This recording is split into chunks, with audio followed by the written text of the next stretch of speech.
Assalamualaikum warahmatullahi wabarakatuh.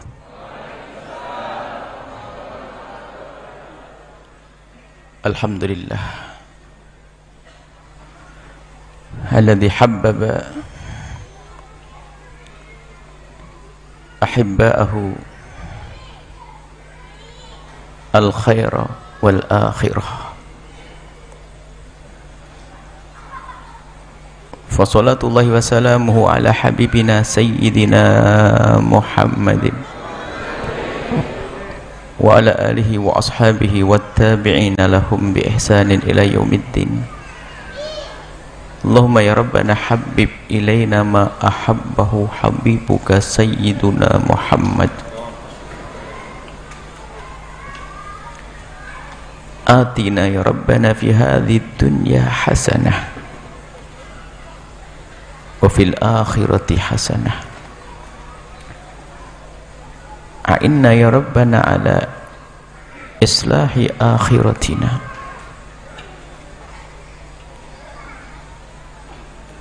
Waj'al ya Rabbana dunyana fiha khairat.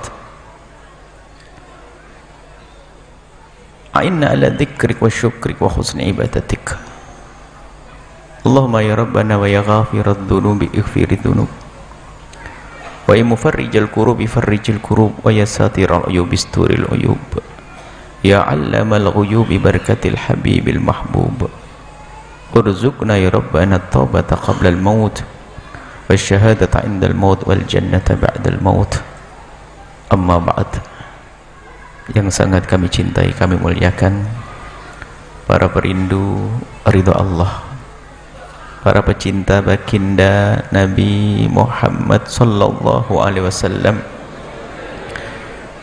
para habaib zuriyah baginda Nabi.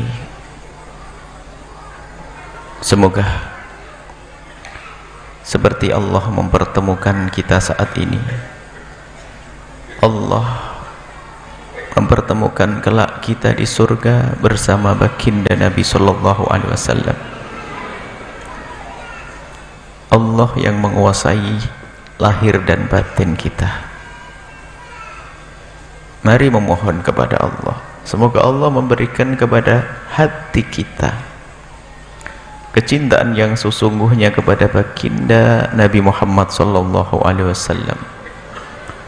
Allah yang menguasai hati kita, mari memohon kepada Allah, semoga Allah merindukan, memberikan ke hati kita kecintaan kepada akhirat, sehingga kita bisa menjadi orang yang hidup di dunia, berjuang di dunia untuk akhirat. Berjuang di dunia untuk akhirat maknanya luas. Berjuang di dunia maknanya luas, berkiprah di dunia, menjadi manusia yang sesungguhnya yang disebut oleh Allah sebagai inni ja'ilun fil ardi khalifah, aku jadikan di muka bumi khalifah. Khalifah di sini adalah manusia yang tugas sejatinya adalah melestarikan semesta dengan kebaikan-kebaikan untuk kebaikan nanti di akhirat.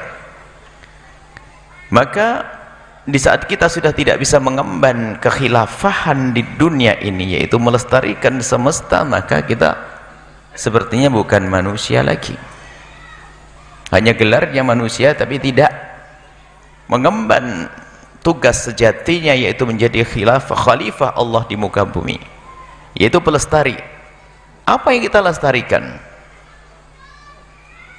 Yang kita lestarikan bukan hutan, yang kita lestarikan bukan perkebunan, yang kita lestarikan bukan bukit-bukit atau taman-taman.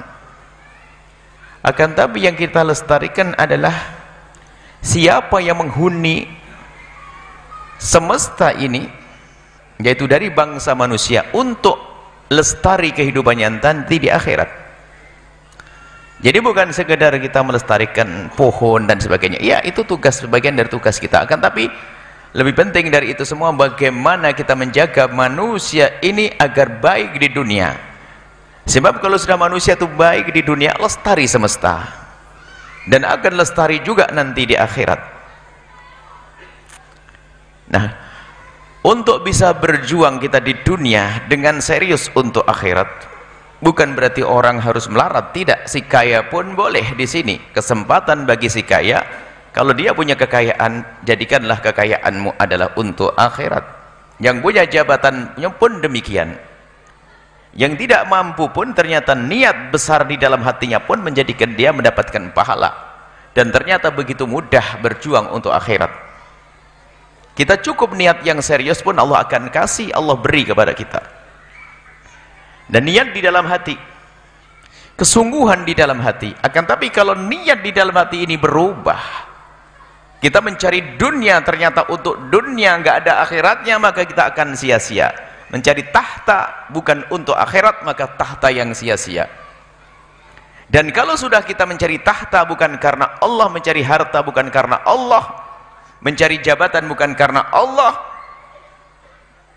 maka ketahuilah, selagi maksud kita berubah selain Allah, maka disinilah peluang syaitan untuk masuk kepada kita, untuk menjadikan kita hamba yang mencari tahta hanya untuk tahta, untuk dunia, mencari dunia untuk dunia, hingga menjadilah orang yang berebut urusan dunia.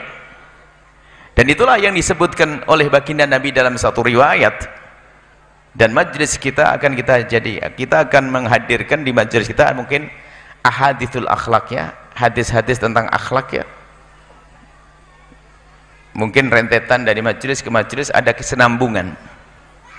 Jadi kalau dulu mungkin di majelis ini ada kesinambungan kurikulum, tapi kesinambungan kurikulum itu adalah gabungan antara majelis dan majelis.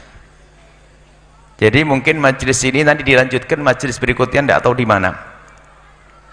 Karena kalau nanti sini menyelesaikan kurikulumnya, pindah ke majelis lagi sama yang dibahas, sementara majelis kita diikuti oleh Al-Bahjah TV, akhirnya yang di Al-Bahjah TV itu lagi nanti. Jadi akan berganti-ganti. Maka kalau Anda bisa hadir di majelis ini untuk punya kesinambungan, maka ikuti majelis selanjutnya. Kalau Anda tidak bisa menghadiri karena di tempat yang jauh, mungkin ada di Bogor, Anda tidak bisa pergi ke Bogor, Anda bisa mengikuti Al-Bahjah TV, kesinambungannya, silsilahnya. Sudah kita mulai kemarin di Pekanbaru, dan kita lanjutkan saat ini adalah tentang hadis Nabi SAW yang diriwayatkan oleh Imam Muslimnya. Allah, baginda Nabi pernah bersumpah, wallahi, demi Allah, inni la akhafu alaikum an tusyriku ba'di. Nabi bersumpah, sungguh demi Allah, aku tidak khawatir kalian terjerumus dalam kesyirikan. Nabi menyebutkan, aku tidak khawatir kalian terjerumus dalam kesyirikan. Bukan berarti umat Islam tidak ada yang syirik pada akhirnya, tidak. Ada, tapi ada sesuatu yang lebih dahsyat lagi yang ditakuti Nabi. Walakinni akhafu alaikum, dalam riwayat akhsha alaikum, Imam Muslim meriwayatkan walakinni akhafu alaikum ad-dunya, walakinni akhafu alaikum an tanafasu, kalian berlomba-lomba an tanafasu fiha, walakinni akhsha alaikumud dunya, aku khawatir kepada kalian tentang urusan dunia, lalu kalian berlomba-lomba, berantem, bermusuhan gara-gara urusan dunia. Dan di situ ada hadis lagi, baginda Nabi menyebutkan tentang hadis dhib. Hadis dhib, ma dhibani ja'i'ani ursila fi ghanamin bi afsada laha min hirsil mar'i, min hirsil mar'i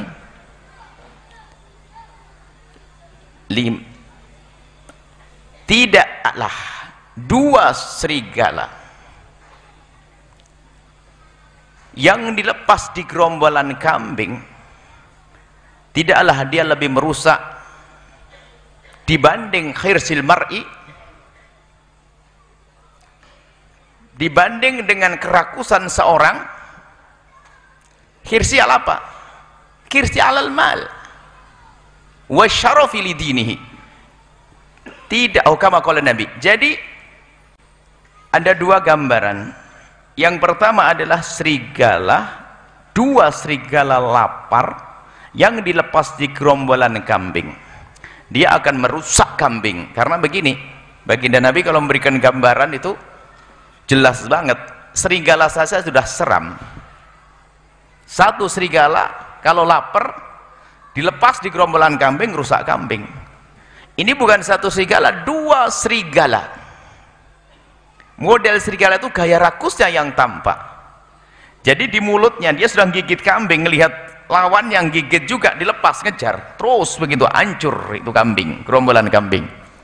Itu serigala merusak kambing, tapi tidak ada apa-apanya dibanding tamaknya seorang manusia kepada harta dan tahta, kepada harta dan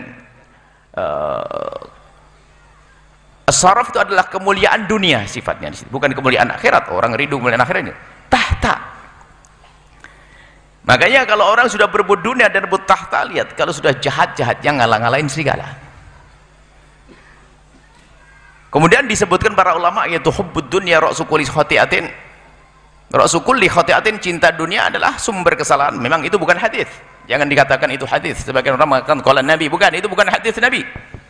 Jangan biasa menisbatkan kepada Nabi yang Nabi tidak pernah berucap, itu adalah dusta. Cuman para ulama mengatakan maknanya benar ditinjau dari hadis-hadis yang lainnya. Mencintai dunia.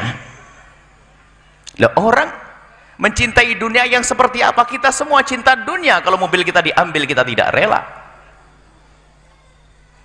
Kekayaan kita diambil, kita tidak rela. Bahkan baginda Nabi juga mengajarkan, hartamu hendaknya kamu jaga, keluargamu kamu jaga. Bahkan kalau ada orang meninggal karena menjaga hartanya, man mata duna malihi mata syahida. Kalau ada orang menjaga hartanya yang halal untuk kehidupan keluarganya, mau diambil orang lalu dia menjaga, mempertahankan sampai mati, mata syahid, dan dia mati syahid. Kok seolah-olah bertentangan ini menjaga harta sampai mati? Lalu apa yang disebut hubbud dunya tadi? Nah, ini orang salah memahami hubbud dunya. Cinta dunia itu bukan berarti orang tidak boleh punya dunia. Akan tapi yang tidak boleh adalah menjadikan dunia tersebut, itulah yang dimaksud cinta dunia yang salah. Kita semua mencintai dunia. Hubbiba ilayya min dunyakum zuyyina lin-nasi hubbus syahwati. Zuyyina lin-nasi hubbus syahwati. Disebutkan itu adalah tentang kekayaan, tentang harta. Dihiasi kita kemudian senang kepada kekayaan, senang kepada ini. Tidak bisa dipungkiri kalau orang mengatakan aku nggak mau, Bu. Tetap kita mau. Karena apa? Di balik dunia kita akan menghidupi anak kita. Bahkan orang di balik dunia dia punya tanggung jawab mengurusi anak yatim yang ribuan, ratusan di sana. Lalu bagaimana memahami makna agar kita tidak hubbud dunia itu? Sederhana, satu catatan kecil saja, dibawa sampai pulang. Dunia, pertama, jangan kau mengambil dunia dengan cara yang haram. Itu syarat pertama. Dan itu pun belum sempurna. Kalau sudah orang mengambil dunia dengan cara yang haram, biarpun dia katanya orang zuhud, ahli tasawuf, pergi ke Mekah setiap minggu, itu adalah hubbud dunya. Kenapa? Dia telah mengalahkan akhirat dengan dunia. Karena mengambil dengan cara yang haram adalah dosa, akan meninggalkan akhiratnya yang abadi. Maka pastikan bahwasanya bisnis kita adalah halal hari ini. Dan Allah Maha Kasih. Allah Maha Kasih. Siapapun yang saat ini diuji dengan usaha yang haram, jangan terpuruk. Yang penting jangan sombong dengan Allah dan jangan terpuruk. Kalau sombong kepada Allah lalu berkata, ah gitu aja kok susah, ini bakal nyungsep manusia ini. Akan tapi kalau dia dengan keinsafan, aku masih berada dalam kubang keharaman, usahaku haram, usahaku ini adalah tidak benar, insaf dulu dan berkeinginanlah, niatlah untuk meninggalkan yang haram menuju yang halal. Biarpun mungkin dia belum bisa meninggalkan yang haram hari itu, mungkin minggu depan, mungkin bulan depan, yang penting ada niat di dalam hati untuk hijrah, meninggalkan keharaman. Itu aja dulu. Ini syarat yang pertama. Baru orang itu biarpun dia mewah dengan kekayaan yang melimpah, dia tidak akan disebut sebagai hubbud dunya yang bakal sengsara di akhirat. Pastikan di saat kita mencari dunia ada dengan cara yang halal. Enggak kebayang seorang ustadz katanya di ahli surah ngajar kitab Ihya Ulumuddin, kitab tasawuf, tatonya Pak rebutan kantin dengan adiknya yang sama-sama ustadz. rebutan kantin. Ayo, saya tidak bicara yang lain, kita mulai dari kelas ustadz dulu kan, paling tua atas. Bapaknya meninggal dunia, punya anak 2, ustadz muda semuanya, bingung urusan dunianya, rebutan kantin pondok dia. Kalau ke orang awam, rebutan baris. Mana mungkin digelari dia pecinta akhirat, apalagi ngaku cinta Nabi. Wong umat Nabi yang saudaranya saja digiles, diinjek, direbut hartanya. Dia adalah pembohong kalau mengatakan dia pecinta Nabi, perindu Nabi. Kalau pecinta Nabi, perindu akhirat, dia melihat siapapun ada di kiri kanannya adalah, ini adalah tangga untuk menuju akhirat. Dia sadar ini saudaraku, dia tidak mampu, aku harus bantu. Bukan mengambil malahan. Maka koreksi diri saat ini. Kita pengen belajar serius deh, bukan hanya ramainya majelis, tidak. Dan yang perlu belajar adalah aku, bukan orang lain. Maka biasakan dalam belajar kita melihat diri kita sendiri, bukan ngoreksi orang lain. Kita pandai ngoreksi orang. Ustadz ceramah, bahkan kalau kita berbicara, kalau kita mendengar, hendaknya yang kita jadikan orang yang mengikuti pertama adalah kita sendiri, bukan orang lain. Kadang-kadang ustadz kulaan gimana? Hadir majelis begini tentang permasalahan, kebayang nanti untuk dia, padahal kita yang lebih perlu dengan petuah tersebut. Jangan sampai kita lupa petuah itu adalah untuk kita. Sehingga khotib Jumat kalau mengingatkan, usikum wa nafsi bitaqwallah, wasiatnya untuk diriku sendiri juga. Baik, yang pertama adalah halal. Tapi kami ingatkan yang masih terpuruk dalam keharaman, terjerumus dalam keharaman, jangan putus asa. Pintu pengampunan Allah sangat luas, tapi catatannya sadar dulu. Makanya jangan suka berhujjah kalau suatu ketika usaha kita, bisnis kita disifati oleh seorang ustadz bahwasanya, Pak Haji itu kayaknya nggak benar. Marhaba ya ustadz, Kiai Habib terima kasih. Baru kita berpikir bagaimana kita meninggalkan keharaman tersebut. Tapi kalau gayanya kayak sombong, susah banget dekat ustadz, banyak larangan, kapan maju, ketahuilah dia bakal nyungsep. Orang kaya ahli surga juga banyak, orang melarat juga ada. Sebab urusan surga nggak ada urusannya dengan dunia dan kemelaratan, nggak ada. Kalau kita bicara tentang surga itu, di surga itu ada raja juga loh ya, ada sultan, Raja Daud, Raja Sulaiman, Abdurrahman bin Auf, 10 orang diberi kabar gembira kalau di ahli surga. Sahabat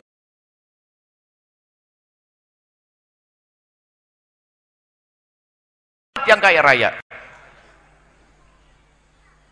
yang fakir banyak.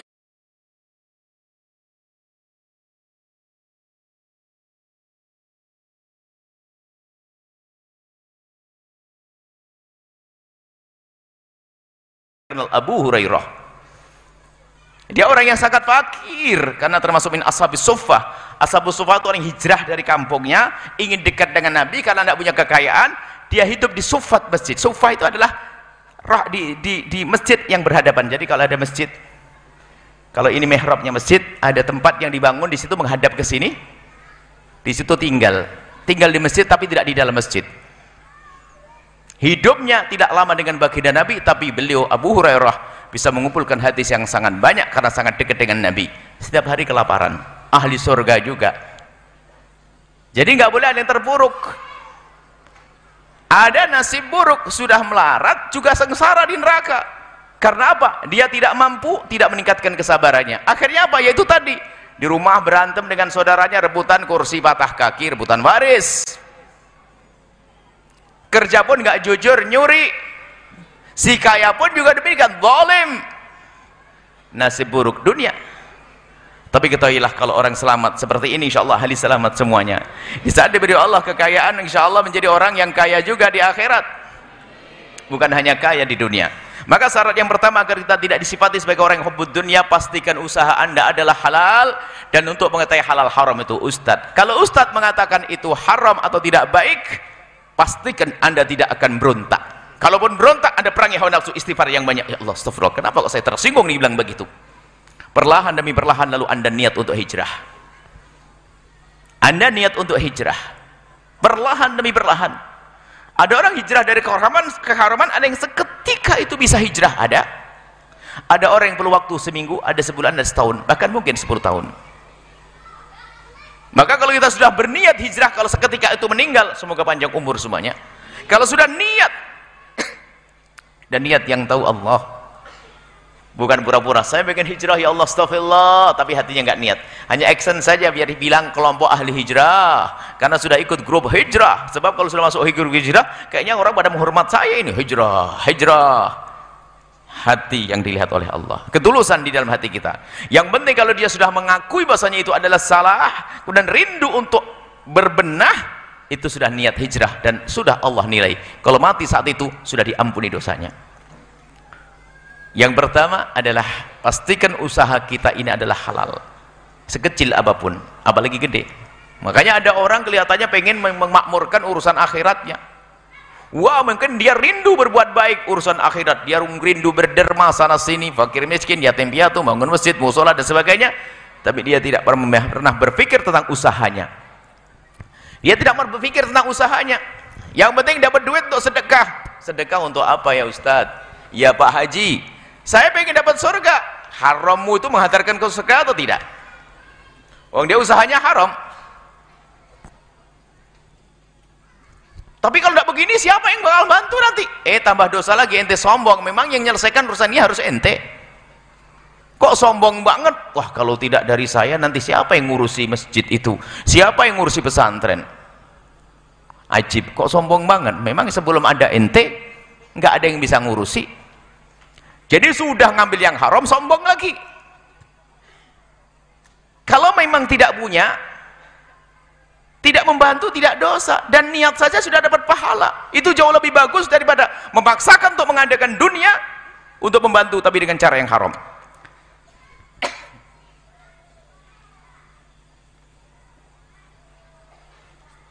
Memang yang banyak tertipu adalah orang yang senang kebaikan. Sebab setan itu kalau menjerumuskan orang tidak langsung suruh melakukan yang haram, itu namanya tazyin setan, hiasan setan.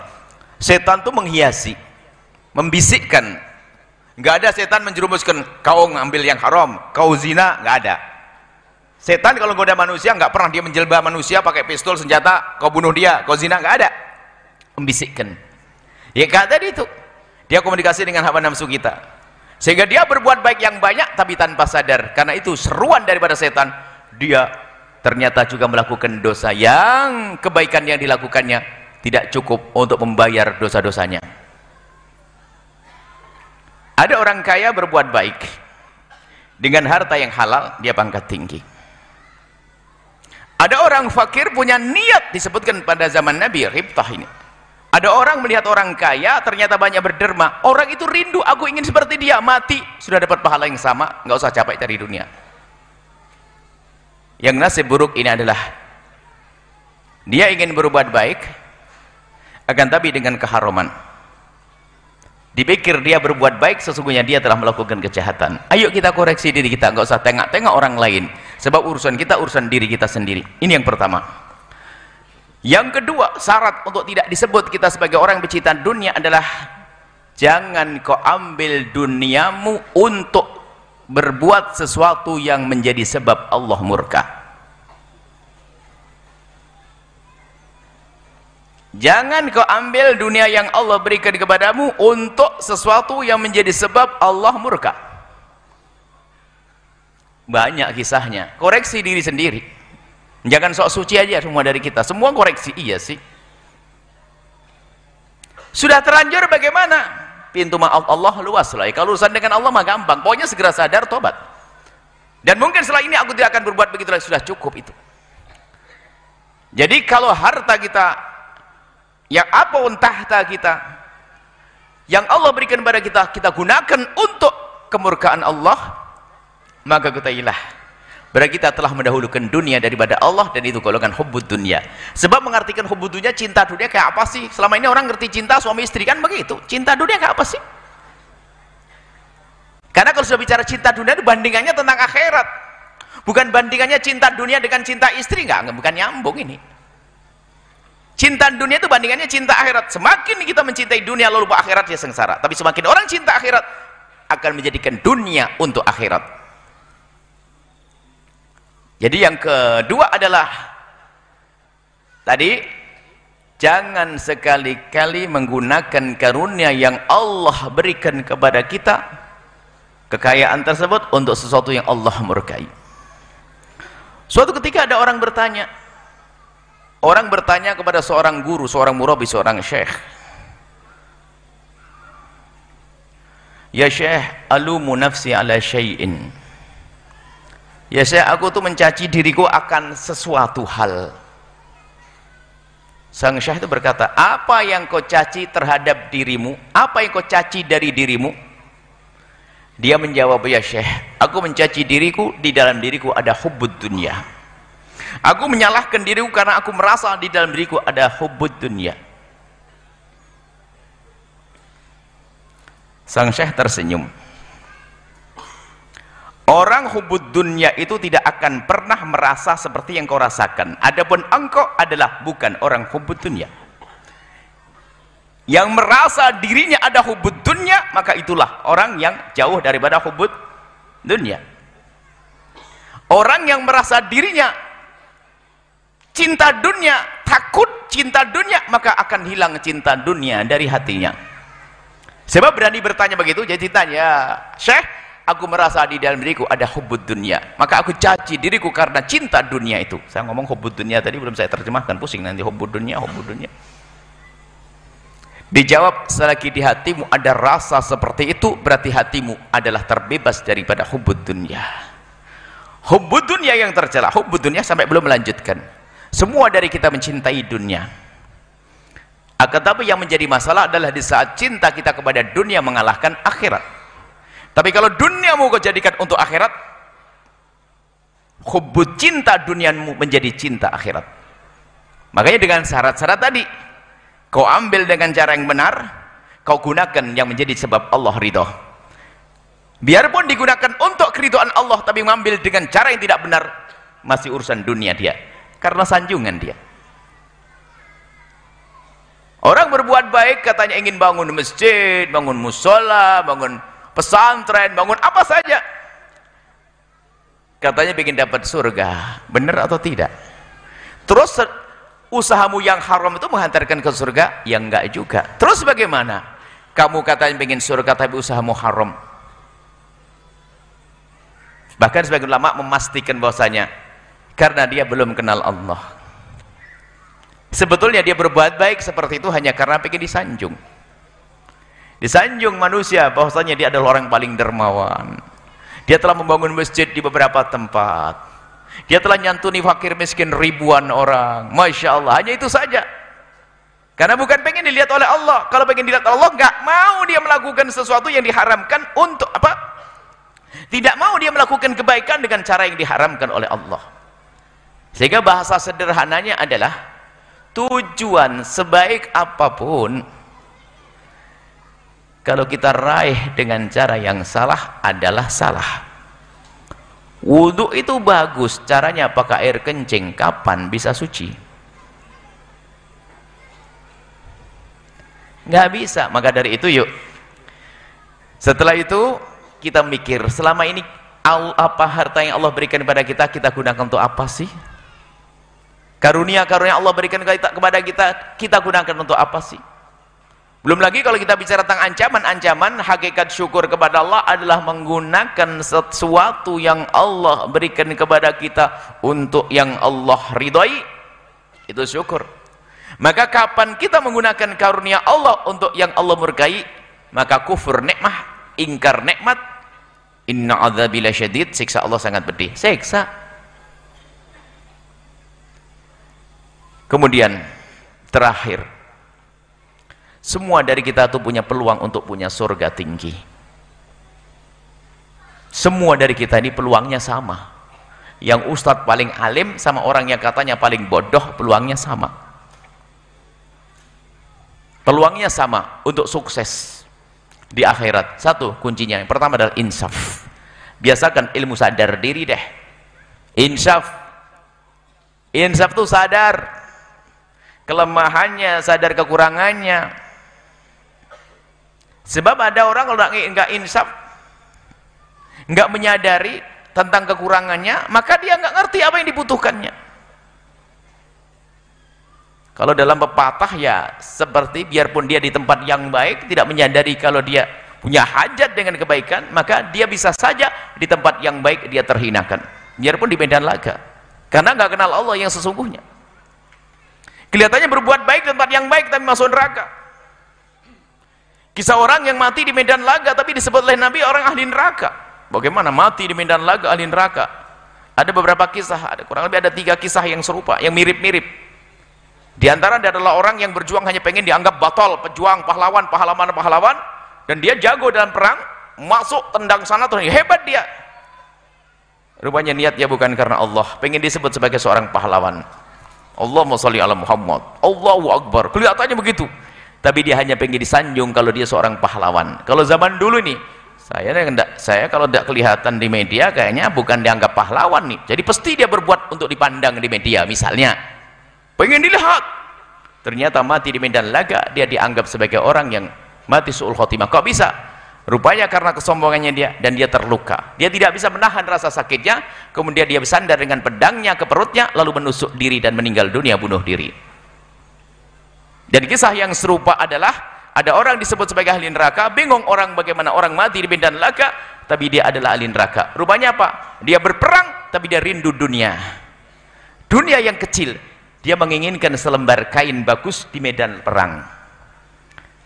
Karena biasanya dalam perang itu adalah nggak boleh pasukan mengambil harta rampasan kecuali setelah dibagi oleh imam.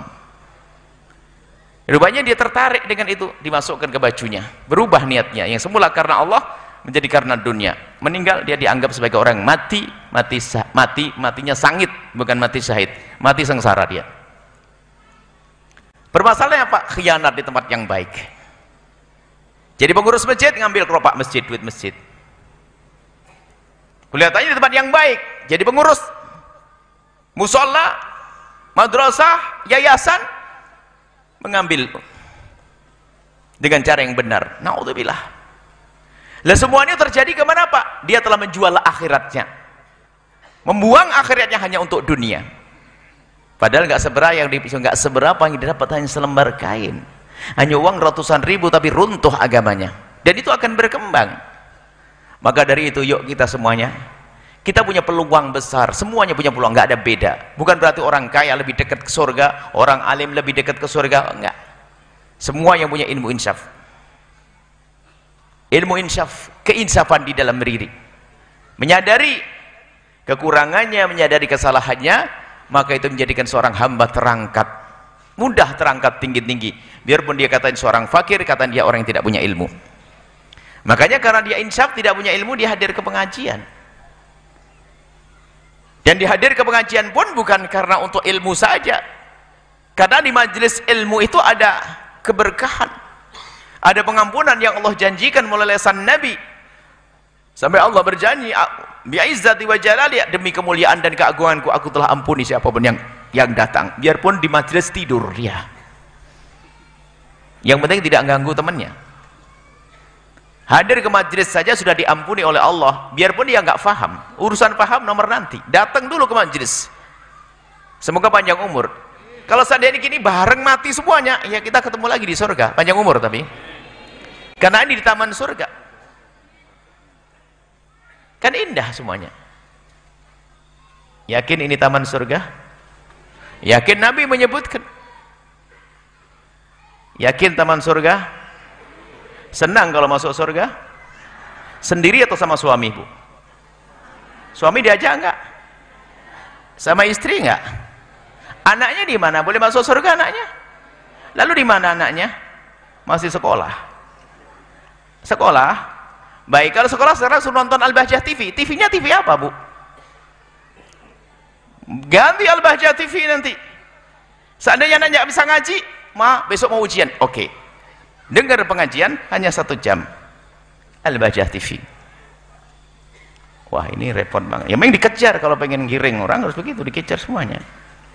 Pokoknya nanti saya di hadapan Allah sudah tidak ditanya lagi. Kamu ngadakan isi pengajian tok, yang di rumah nggak keseru. Sudah ya Allah, saya sudah gembar-gembor ada Al-Bahjah TV, nggak mau beli. Oh sudah, saya tidak dimarahi lalu. Bukan masalah belinya, nggak mau dapat. Saya sudah menyampaikan, dari pesan harus sampai. Peluang besar kita semuanya bisa. Kemudian apa lagi? Ada orang kaya raya, tetangga kita misalnya, dia bisa menuntut kepada kita, ya Allah, tuh masukkan ke neraka kiai itu. Kenapa? Dia jadi kiai untuk dirinya sendiri. Saya itu tetangganya banyak duit, gak pernah diajak, makanya saya mati dalam keadaan gak punya amal baik. Saya dikejar malah malaikat. Makanya mending saya ngomong, hei hamba Allah yang diberi oleh Allah kekayaan, ayo berjuang, biar pesan saya ini membebaskan saya dari tuntutan di akhirat. Jangan sampai Anda meninggal dunia dalam keadaan fakir. Anda harus kaya. Jadilah orang kaya di dunia dan kaya di akhirat. Sisihkan rezeki Anda. Ada program kemuliaan yang dibangun oleh para habaib, para guru-guru di kiri kanan Anda, dan tidak harus ke Al-Bahjah kok. Kok sombong banget Al-Bahjah ini apaan? Cuma kami perlu memamerkan juga di Al-Bahjah ada banyak program. Kita ada program pondok pesantren dengan bermacam-macam. Ada pondok tahfidzul Quran, ada pondok salafnya pesantren salam tafakuh, ada pondok formalnya dan sebagainya. Ada pengkaderan, dan juga ada media, stasiun radio banyak, pondok pesantren di mana-mana. Kita mengajak saja, tugas kami mengajak. Sebelumnya kita banyak ngajak itu hanya pokoknya nanti saya nggak ada, pokoknya banyak alasan deh di hadapan malaikat kalau ditanya sudah ngajak saya selesai. Tapi kalau saya diam bisa saja. Sampai saya guyonan suatu ketika dengan seorang kiai yang soleh yang baik. Kiai, masya Allah santrinya banyak kiai. Alhamdulillah. Ini bisa mengantarkan kita ke surga kiai. Amin, alhamdulillah. Tapi kiai jangan-jangan nanti di stop di pintu surga, nggak boleh masuk. Kenapa? Kamu hanya ngurusi pondok saja. Di sana banyak orang di luar yang rusak gara-gara media. Ente nggak ngurusi media. Orang rusak gara-gara televisi dan radio. Kiai ngomong apa? Masa ada pertanyaan begitu? Ya bisa jadi. Lalu gimana? Paling tidak ada greget, karena hari ini anak-anak kita rusak dengan media. Betul kan? Anak-anak rusak dengan media. Semampu kita, biarpun media ibaratnya suatu gedung, kita bisa membuat tandingan, media tandingan hanya segede gelas ini, nggak ada masalah. Yang penting di hadapan Allah kita tidak ditanya. Maka kami seru di Al-Bahjah banyak program. Kita ada stasiun radio, ada berapa puluh atau belas ya, ada di Aceh, ada di Pontianak, dan Bantam, ada ini semuanya. Itu semua hamba Allah, hanya modal kita ngomong ayo, ayo, ayo, ayo. Dan kami selalu jangan sampai ada yang ketinggalan, karena program ini besar, dari ujung ke ujung ngeling semuanya ini, jadi pahalanya ngalir terus, pahalanya ngalir terus. Nah ini insaf dulu bahasanya, saya perlu kepada itu. Maka hei hamba yang diberi Allah jabatan, jadikan jabatanmu sampai akhirat. Jangan sampai pensiun di dunia pun di akhirat nggak dapat apa-apa. Hei hamba yang diberi Allah kekayaan. Lalu yang fakir bagaimana? Anda punya panjatan doa yang dikabul Allah karena Allah indal munkasirati qulubuhum. Allah bersama orang-orang yang hatinya sedih dengan kekurangan rizki, sering sakit dan sebagainya. Maka hei hamba yang diuji dengan sakit, Anda dengan Allah. Abdi maridtu falam ta'udni. Ditegur orang yang tidak peduli dengan orang sakit, karena Allah bersama orang sakit. Maksudnya apa? Pengampunan Allah, rahmat Allah. Maka kami seru kepada Anda yang di rumah menyaksikan acara ini, jika Anda orang yang sakit, panjatkan doa, minta, ya Allah kirimkan hamba-hamba yang soleh ahli surga untuk bisa berjuang dengan program-program yang dihadirkan oleh tim. Minta gitu aja, ya Allah kirimkan ahli surga deh, insya Allah besok yang bergabung yang ditanya ahli surga. Saya tidak bisa milih, yang milih adalah doa saja, ya Allah kirimkan ahli surga yang bisa berjuang bersama kami ya Allah, gitu saja. Dan tolong doakan wahai hamba yang lagi sakit, siapapun yang telah berjuang kepada bersama kami, mohon didoakan semoga Allah memberikan ketulusan, dan semoga Allah kembalikan kepada mereka di dunia dengan kebaikan sampai di akhirat untuk diri dan keluarga mereka. Jangan ditinggal keluarganya karena mereka niat baik. Hei hamba yang sakit, Anda yang fakir sekali, yang sering kekurangan, tapi Anda orang yang soleh atau solehah, panjatan doa Anda dikabul, maka doakan mereka. Bersama kami banyak hamba-hamba terkasih, hamba pilihan Allah, membantu membangun pesantren di sana sini, masya Allah. Bingung sampai ada pondok yang belum pernah kita kunjungi, kan begitu. Ada yang 6 tahun kita kunjungi, kemarin 6 tahun, alhamdulillah bisa kunjung. Jadi subhanallah. Justru yang kami yakini orang-orang seperti itu karena orang ikhlas. Membuat pondok bukan karena kami, biarpun kami nggak datang tetap jalan. tetap jalan, karena berbuat bukan karena kami, karena mereka kenal Allah.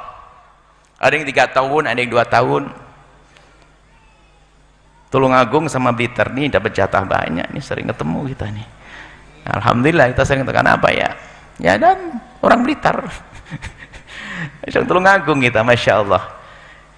Ini ya, jadi keinsafan dalam diri kita semuanya. Jangan merasa putus asa.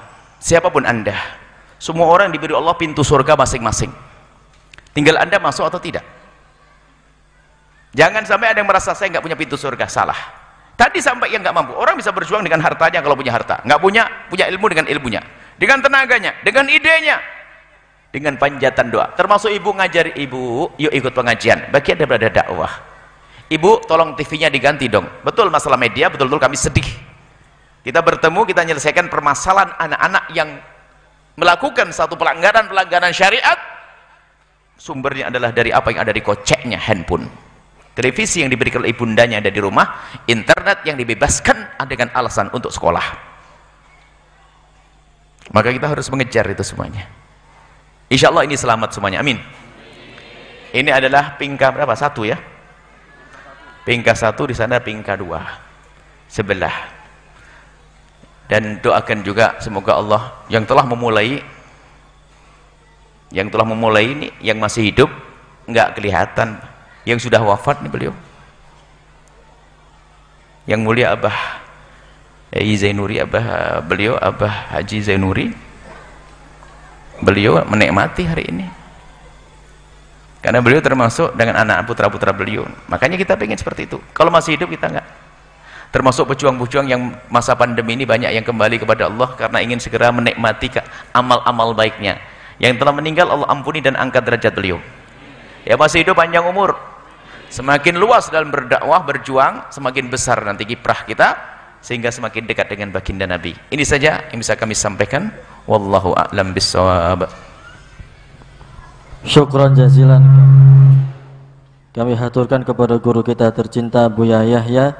Semoga apa yang beliau sampaikan menjadi ilmu yang bermanfaat dan dapat kita amalkan dalam kehidupan sehari-hari, amin ya rabbal alamin. Baik para hadirin, selanjutnya memasuki segmen tanya jawab. Kami akan memberikan kesempatan kepada para jamaah bagi yang ingin bertanya langsung kepada guru kita tercinta Buya Yahya. Kami persilahkan dengan masing-masing 1 pertanyaan. Dari jamaah laki-laki 1 pertanyaan dan dari jamaah perempuan 1 pertanyaan. Namun sebelumnya kami akan membacakan pertanyaan yang datangnya dari media sosial. Assalamualaikum Buya. Assalamualaikum warahmatullahi wabarakatuh. Saya hamba Allah dari Tulungagung, izin bertanya. Berdosakah seorang istri yang menyuruh-nyuruh suaminya seperti menyuruh mencuci baju dan lain-lain?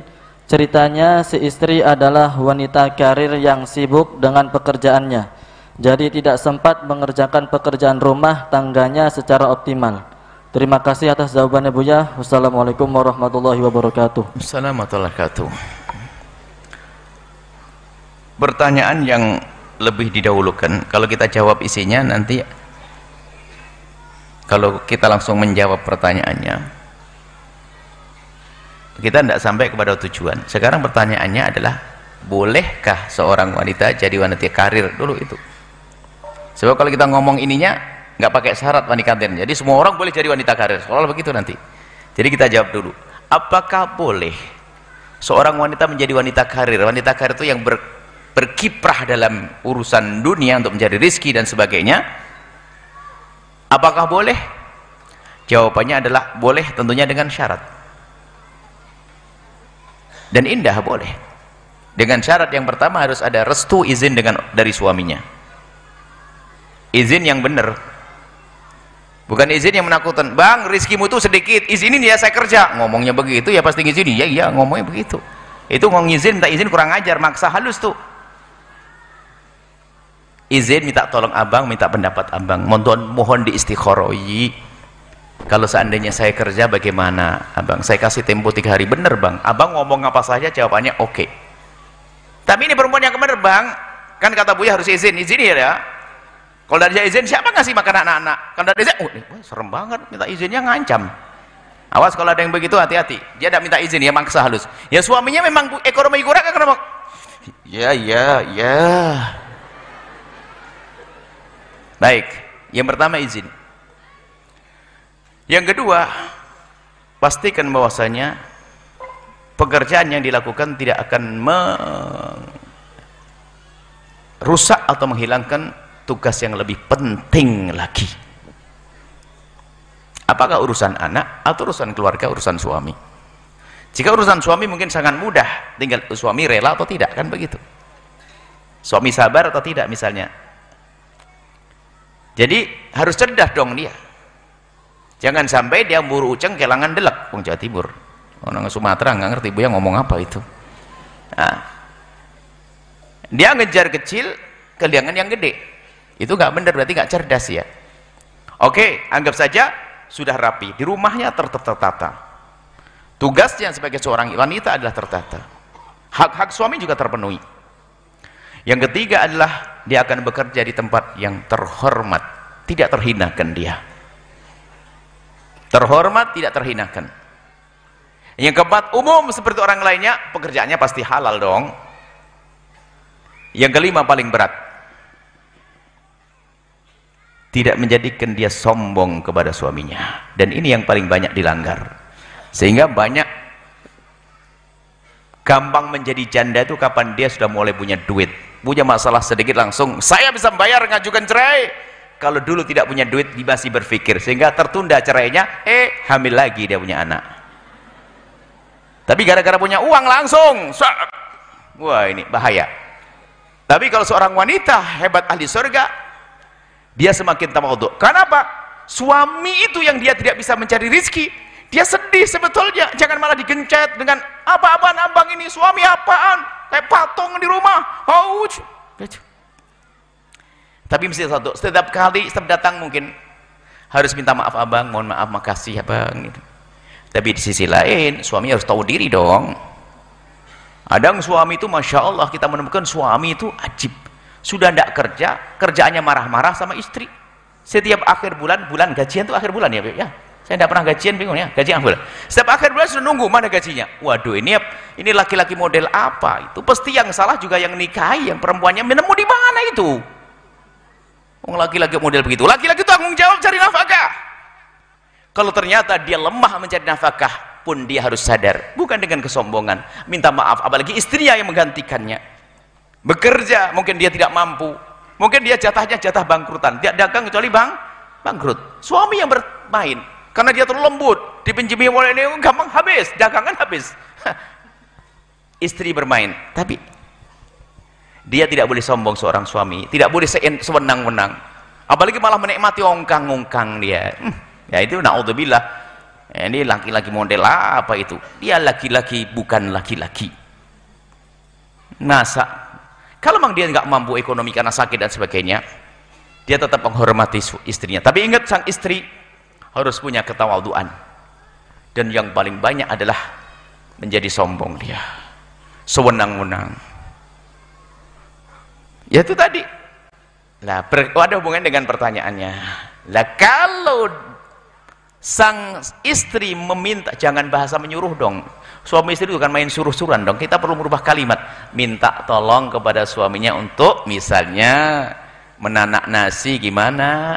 Kalau bahasa cinta sih nggak ada masalah. Jangankan wahai istriku kok hanya menanak nasi, aku suruh naik ke puncak gunung pun akan aku turuti, gitu bahasanya. Karena bahasanya bahasa indah. Kalau sudah dalam suami istri sudah mulai saling merendahkan, ya kayak tadi memerintah, bukan. Karena istri kebetulan harus berangkat pagi-pagi, mungkin dia seorang profesional, dokter dan sebagainya. Suaminya pulang, minta maaf bang, mohon maaf bang ya, dedeknya nanti gimana, abang minta maaf, salim yang serius gitu, peluk yang serius, minta maaf gitu. Tapi kalau bahasa bang terus ya, jangan anu loh ya, jangan lupa loh, jangan telat tuh, ngorok dok. Aduh, ini ya.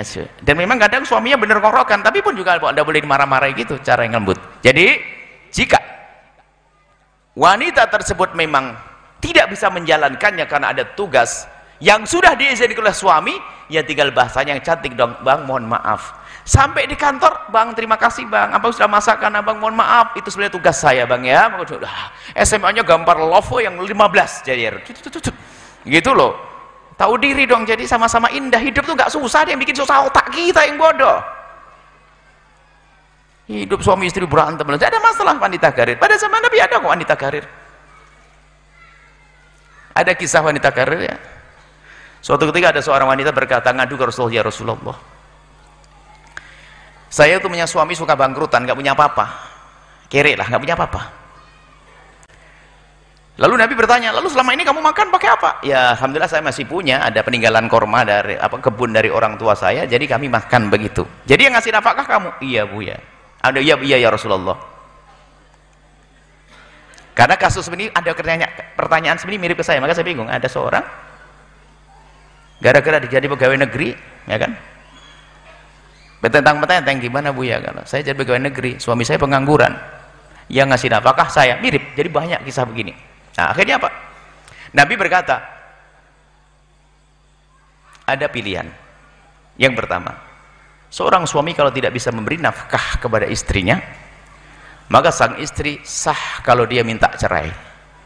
Sebab urusan makan nggak bisa ditunda. Masa makannya neng, makannya minggu depan, nggak ada.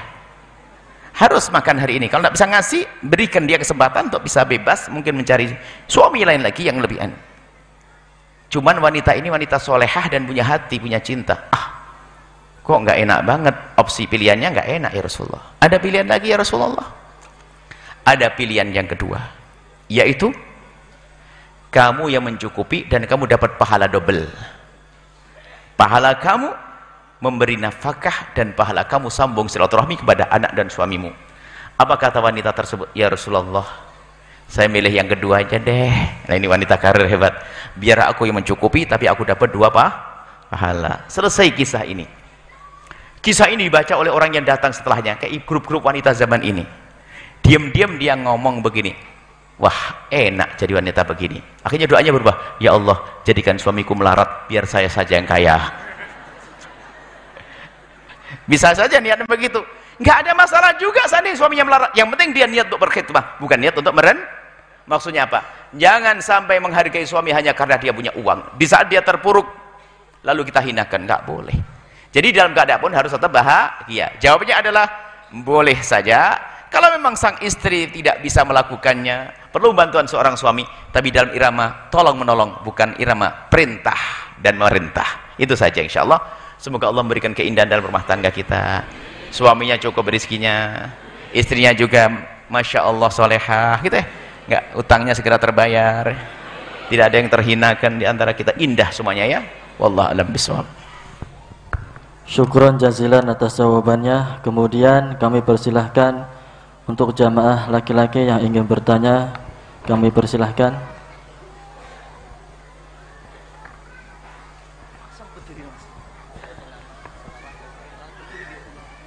Assalamualaikum warahmatullahi wabarakatuh, Buya. Assalamualaikum warahmatullahi wabarakatuh. Nama saya Ketut ya, dari Tulungagung. Saya mau tanya Buya, kan di dalam Al-Quran itu kan ada tanda sajadah. Itu kita kan diberikan opsi. Yang pertama adalah sujud tilawah, dan yang kedua adalah membaca sesuatu yang bisa mengganti itu. Pertanyaannya seperti ini Buya, yang manakah yang lebih utama, dari sujud tilawah atau kita membaca bacaan untuk mengganti sujud tilawah itu sendiri? Mungkin itu saja Buya yang bisa saya sampaikan. Assalamualaikum warahmatullahi wabarakatuh. Assalamualaikum warahmatullahi wabarakatuh. Yang diutamakan adalah sujud tilawah, dan itu yang diajarkan Nabi, yang dicontohkan baginda Nabi, dan disebut oleh para ulama bahwasanya jika tidak bisa sujud tilawah adalah baca subhanallah alhamdulillah walau 3 kali. Itu tidak bisa menggantikan, hanya agar dia punya kesadaran kalau dia telah tidak melakukan sesuatu yang hendaknya dilakukan, ya, menunjukkan penyesalannya saja. Ya nggak bisa dong sujud tilawah. Dan sujud tilawah itu tidak harus orang yang membaca. Anda dengar orang baca Al-Quran, lewat ayat sajadah, Anda boleh sujud. Jika Anda dalam sholat membaca, Anda sujud. Jadi sujud tilawah itu boleh orang sujud tilawah dengan sujudnya sendiri, dan di saat itu baik di dalam sholat atau di luar sholat. Ada orang sujud tilawah karena sujudnya orang lain, dibagi dua. Kalau memang dia sujud tilawah karena imamnya sujud, maka dia harus ikut.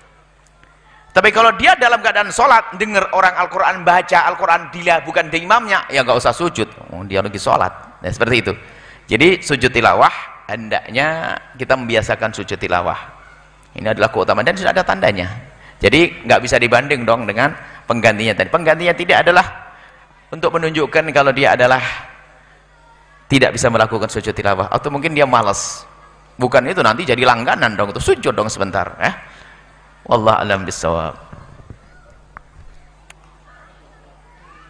Syukron jazilan atas jawabannya. Kemudian bagi para jamaah ibu-ibu yang ingin bertanya kepada guru kita tercinta Bu Yahya, kami persilahkan.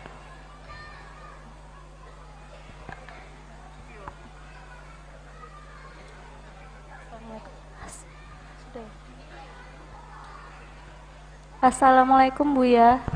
Assalamualaikum warahmatullahi wabarakatuh. Saya Erma dari asal Balikpapan. Masya Allah.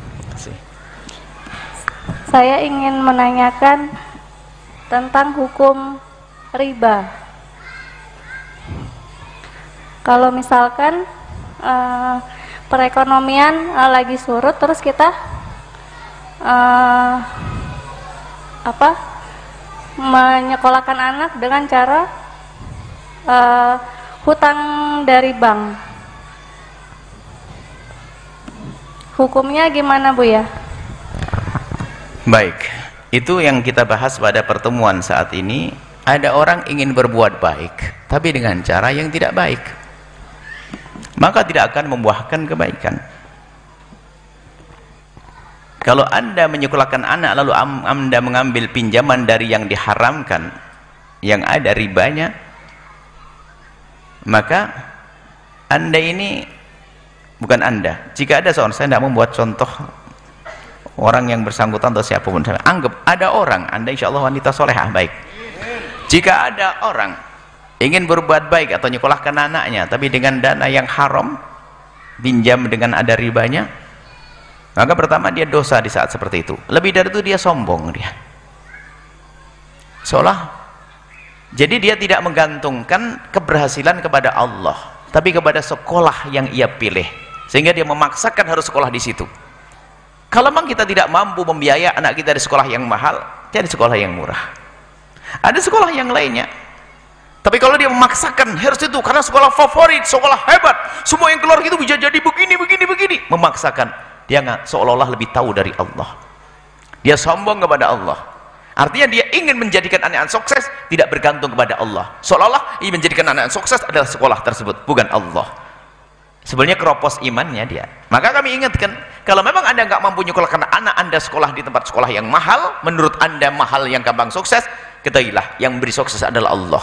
Anda pergi sekolah yang lebih murah lagi yang sekiranya Anda mampu, atau bahkan lulus sekolah yang gratis. Masih ada kok hari ini. Nggak mau anak saya dan saya, ya karena sudah terdidik untuk sombong, sekolah keren, wah. Jadi biasanya, jadi orang yang punya utang kadang memaksakan anaknya sekolah di tempat yang mahal. Karena apa? Dalam khayalannya kalau sudah anaknya sekolah tempat yang mahal, dia kumpul sama orang kaya jadi kaya, padahal tambah nyucuk utangnya. Wong kumpul-kumpulannya saja kuliner mahal, nanti ada bagi-bagi tas suruh bayar, minggu depan bayar, macam-macam, sombong-sombongan. Ini nggak bisa. Jadi tidak diperkenankan seperti itu. Kalau memang kalau ada orang mendidik anaknya harus dengan harta yang bersih. Karena apa? Biar hatinya itu bersih, ada nur. Kalau dengan keharaman, anna yustajabu lidzalik, bagaimana akan dikabul doanya? Seolah-olah dia telah itu tadi mendahului Allah. Seolah dia nggak perlu Allah. Yang menjadikan sukses adalah Allah, bukan sebuah sekolahan. Ini saja insya Allah. Jadi peringatan buat semuanya, jangan memaksakan dengan biaya yang mahal tapi ternyata kita tidak mampu. Banyak sekolah-sekolah yang free, gratis, yang murah, yang bisa terjangkau. Orang-orang besar tidak semuanya keluar dari sekolah besar, ada sekolah kampung. Kalau orang besar di sekolah yang besar biasa, tapi ada orang besar sekolahnya kecil, berarti dia menjadikan besar sekolahnya. Jadi kan anak-anak Anda hebat bukan karena sekolah hebat, anak Anda hebat karena bergantung kepada Allah. Wallahu a'lam bishawab. Kemudian saya tambah lagi, bagi siapapun yang ternyata menjadi orang seperti yang disebutkan, menyekolahkan anaknya dengan modal yang haram, lagi-lagi kepada topik pengajian Allah Maha Kasih, sadarlah Anda, Allah Maha Pengampun. Tinggal ingin berubah gitu saja. Saya akan berubah, anak saya akan saya pikirkan bagaimana selanjutnya. Kalau Anda tidak mampu, jangan paksain di situ. Yang penting Anda niat saya untuk hijrah meninggalkan keharaman itu. Peringatan pertama. Yang kedua, bagi Anda yang sudah benar cara cari rezekinya, kemudian melihat saudara kita yang masih urusan dengan riba, tolong jangan rendahkan dia. Tanda orang baik yang sesungguhnya tidak akan menjadi sombong. Mungkin dia tetangga, bisa saja dia menangis dengan riba yang selama ini dialaminya. Maka kalau kita sudah terbebas dari riba, melihat saudara kita yang masih berurusan dengan riba, hendaknya kita mandang mereka dengan mata kasih, jangan merendahkan. Apalagi jangan, Ustadz gombal, haji gombal, mondokin anaknya, tapi ternyata masih dengan riba. Nggak boleh kita merendahkan. Kita sedih, kita doain semoga Allah berikan lihat rezeki yang cukup begitu, yang halal, yang bersih. Ingat, jangan merendahkan siapapun dari hamba Allah yang terlihat di mata kita masih dalam keterpurukan, kenistaan. Karena apa? Kita tidak tahu apa yang ada di hatinya. Mungkin dia orang yang menjerit setiap malam, cuman dia tidak terlihat oleh mata kita. Jangan suudon kepada siapapun, justru sebaliknya. Pandang mereka dengan mata kasih dan sayang. Kalau kita melihat saudara kita masih terpuruk dalam apa saja, makan haram, kerjaan haram, kehinaan, panjatan doa. Semoga Allah mengampuni, Allah berikan kesadaran, dan Allah berikan pintu halal. Itu saja. Wallahu a'lam bishawab. Syukron jazilan atas jawabannya. Kemudian bisa ditutup dengan doa keberkahan. Bismillah. Ada untuk Cirebon, untuk Tulungagung dan Blitar. Ada program pendidikan di sini. Ada pendidikan tafakuh. Ini sebentar nanti kita mampir ke situ untuk meresmikan. Tafakuh itu ada pesantren salafnya. Ada pendidikan formalnya, putra dan putri, Pingka 1, Pingka 2. Dan semua dalam tahap pembangunan. Semua dalam tahap pembangunan. Dan kalau pembangunan pondok itu nggak boleh berhenti. Penuh di sini, kita akan pindah tempat lain. Sebab apa? Kita sampai mati harus begitu, nggak boleh, nggak ada selesai sampai mati. Berjuang terus sampai dicabut nyawa kita, dalam keadaan kita berjuang. Maka kami suruh kepada semuanya, ini Pingka. Dulu tuh nggak ngerti Pingka itu apa ya, awal-awal. Tapi setelah itu dikenalkan Pingka, pinggir kali, Pingka. Tapi ini keren loh, luar negeri, Pingka. Keren. Cuman jangan diterjemahin itu tidak enak, pinggir kali, Pingka gitu. Tapi Pingka. Ini insya Allah hamba-hamba terkasih Allah, ayo jangan ragu. Intinya kalau insya Allah gedungnya tambah, siswanya juga tambah, tidak usah khawatir insya Allah. Bismillah. Maka kami seru kepada siapapun, sambungkan hati Anda, biarpun hanya dengan 1.000 rupiah, karena Anda tidak punya kecuali 1.000. Yang punya 100 ngasih 1.000, pelit kepada Allah. Yang bisa kasih 100 kasih 100, yang bisa 1 juta 1 juta. Yang penting jangan Anda tertinggal dari rombongan kemuliaan. Tapi kalau Anda ingin bersedekah, berbuat baik, ada catatannya. Pasti Anda tidak punya utang yang sudah jatuh tempo. Ya, kita tidak ngajari orang punya utang, maksain ke sini. Pasti Anda sudah bayar zakat Anda. Dan Anda pastikan saudara Anda yang lebih butuh, Anda perhatikan lebih dulu. Mungkin ada saudara sakit, Anda lebih baik ngurusi saudara Anda yang sakit, niatin, ya Allah, dengan sakit saudaraku, sedekahku ini, semoga kau kirim ahli surga untuk membangun al-bahjah. Jangan sok deh saudaranya ditinggal bangun al-bahjah. Kami juga tidak senang begitu. Anda tidak punya perasaan dong, saudaranya nyungsep masuk rumah sakit, Anda bangun al-bahjah. Bukan hal yang baik. Pondok itu adalah mengajari yang baik. Makanya utang yang jatuh tempo, kalau utangnya belum jatuh tempo dan Anda punya gambar untuk bayar, boleh-boleh saja sedekah. Kemudian Anda tidak punya utang zakat, beresin zakat Anda. Kemudian tidak ada yang lebih memerlukan di sana. Kemudian yang lain, bagi yang jamaah baru, bagi yang sudah punya ikatan dengan habaib atau kiai punya guru dan biasa berderma ke sana, lanjutkan. Jangan Anda memutus yang di sana lalu pergi ke sini, itu hawa nafsu. Kita juga tidak mau. Ingat, yang sudah punya ikatan dengan guru-guru di kampungnya, lanjutkan, karena itu juga pintu surgamu. Kalau mau ke sini, bonus tambahannya. Yang nggak benar adalah Anda putus di sana, Anda tertipu oleh setan. Saya ingin berderma di al-bahjah, hawa nafsu, nggak diterima juga. Maka yang indah adalah Anda tetap sambung di sana. Di sini adalah bonusnya. Di sana tidak dikurangi, plus berarti Anda naik pangkat dong. Semula berjuang di satu tempat menjadi berjuang di 2 tempat. Tapi kalau Anda meninggalkan guru yang di sana pergi ke sini, itu hawa nafsu. Kalau seandainya saya tahu hati Anda, sudah saya tutup dari gerbang sana, nggak boleh masuk. Cuman saya nggak tahu hati Anda, maka saya peringatkan saja. Seperti itu. Karena kita ingin cari surga. Kita bukan rebutan donatur. Kalau saya ngelihat orang kaya, kok sudah berbuat baik di tempat sana, alhamdulillah, biarpun nggak bantu pondok ini. Tujuannya kan biar dia selamat. Kita bukan rebutan donatur. Makanya Ustadz rebutan donatur, ini Ustadznya nggak bener nanti malahan. Donatur sini aja, jangan di sana, sini. Wah, ini adalah dagang aja nggak bener, ya enggak? Dagang orang mau beli jambu ke sebelahnya, sini aja, ini jahat. Ini harus begitu. Bahkan seharusnya Ustadz dengan Ustadz saling mendukung, bukan saling gembosi, saling menjatuhkan. Insya Allah ahli surga semuanya. Baik. Nah, di mana saya harus nyalurkan? Bisa langsung ini pembangunan tingkat 2 nih. Ada pemakaran belum dan sebagainya. Yang sudah bergabung syukurlah kepada Allah, yang belum jangan ragu, cepat langsung ke Bank Syariah Indonesia, nomor rekening 75122222077 atas nama Yayasan Al-Bahjah Tulungagung.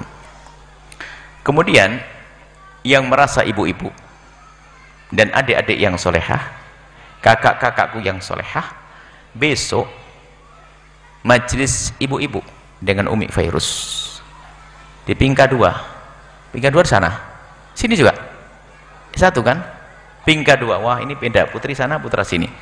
Umi besok di Pingka 2, Kamis, tanggal berapa itu? 6 Muharram. Besok, pokoknya besok aja deh ya. Besok jam pukul berapa? Pukul 13 habis sholat duhur, habis Anda nyuapin suami, berangkat langsung. Kalau ya, langsung masih ada waktu. Kalau nyuapin suaminya juga ada pengajian, mana buku pengajian, suaminya pengen disuapi, nggak ini deh. Ini ada ngomong, saya tidak pernah nyuapin suami, Bu. Mulai besok nyuapin suami sebelum berangkat. Insyaallah ya. Langsung suaminya ngomong, dimana dianterin suaminya, nganterin suaminya. Setelah itu apa? Kok bangunannya belum jadi? Wah, tak beresin nanti. Wah, ini istri ahli surga gara-gara nyuapin suami. Bismillah. Besok ya. Kemudian majelis Ahad pagi ya, di sini dengan Habib Hasan Segaf.